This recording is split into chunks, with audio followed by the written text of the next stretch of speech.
জায়গার মধ্যে ইনসাফ কায়েম করতে হবে। যদি ইনসাফ কায়েম করতে পারি আমরা, তাহলে সমাজ থেকে দুর্নীতি চলে যাবে, সমাজের মধ্যে শান্তি ফিরে আসবে, ঘরের মধ্যে শান্তি ফিরে আসবে, সন্তান আর পিতার সাথে মহব্বত সৃষ্টি হবে, স্বামী স্ত্রীর সাথে মহব্বত সৃষ্টি হবে, সমাজের নেতাদের সাথে সমাজের জনগণের মহব্বত সৃষ্টি হবে, রাস্তা থেকে দুর্নীতি উঠে যাবে। আজকে আমরা ইনসাফ না করার কারণে সমাজের মধ্যে, রাষ্ট্রের মধ্যে আমাদের টাকা মেয়ে রাখিতেছে। কয়েক মিনিট শেষ করে দিচ্ছি, একটা ঘটনা বলি।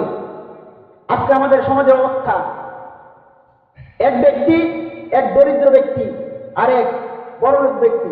তো বড়লোক ব্যক্তি জোর কইরা জমির দলিল বানাইয়া গরিব ব্যক্তির জায়গাটা দখল করে নিছে। গরিব ব্যক্তি এলাকার মেম্বারের কাছে গিয়ে বলে, মেম্বার সাহেব,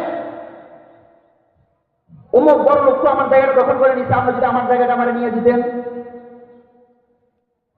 মেম্বার বলে, ঠিক আছে, অমুক দিন মিটিং হবে, ধরেন শুক্রবারে মিটিং হবে, তুমি শুক্রবার উপস্থিত থাকো। এখন গরিব ব্যক্তি আসার সময় মেম্বারের হাতে 500 টাকা দিয়ে আসছে। মেম্বার বলেন, আরে তুমি গরিব, কেন দিতে তো লাগবে না, দাও। কিন্তু গরিব তো জানে টাকা না দিলে মেম্বারের হাত চলবে না, এর জন্য 500 টাকা দিয়ে আসছে। আস্তে আস্তে শুক্রবার চলে আসছে, বিচারের দিন, বিচারে বসছে।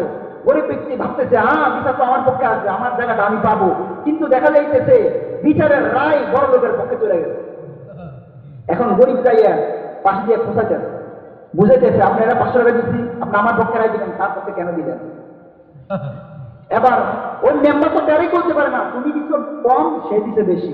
এবার মেম্বার সুরে সুরে বলে, কি করবে তোর পাকপাঞ্জাতনে 12 আউলিয়া আমায় টানে, কি করবে তোর পাকপাঞ্জাতনে 12 আউলিয়া আমায় টানে।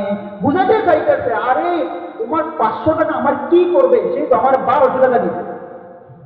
এমন মেম্বার সমাজে আছে না নাই? মেম্বার যদি ইনসাফ করতো, মেম্বারের মধ্যে যদি আল্লাহর ভয়, রাসূলের সুন্নাত থাকতো, তাহলে মেম্বার কি টাকার দিকে লক্ষ্য করতো নাকি হকের দিকে লক্ষ্য করতো? হকের দিকে লক্ষ্য করতো। এর জন্য যদি ইনসাফ কায়েম হয়, তাহলে সমাজ থেকে সমস্ত দুর্নীতি দূর হয়ে, সমস্ত পাপাচার গুনাহ দূর হয়ে সমাজের মধ্যে শান্তি ফিরে আসবে। ইনসাফ, সবাই যদি নিজের প্রতি ইনসাফ করে, তাহলে কেউ গুনাহ করবে না। কারণ নিজের প্রতি গুনাহ করাটা এটি একটা জুলুম। এই জন্য ইনসাফ করলে আর জুলুম করবে না। সবাই ইনসাফ করতে রাজি আছে তো? ইনশাআল্লাহ। কে কে গুনাহ করবো হাত উঠায়? আল্লাহ পাক রব্বুল আলামিন আমাদেরকে গুনাহ মুক্ত জীবন যাপন করতে দিবেন। জোরে বলেন না।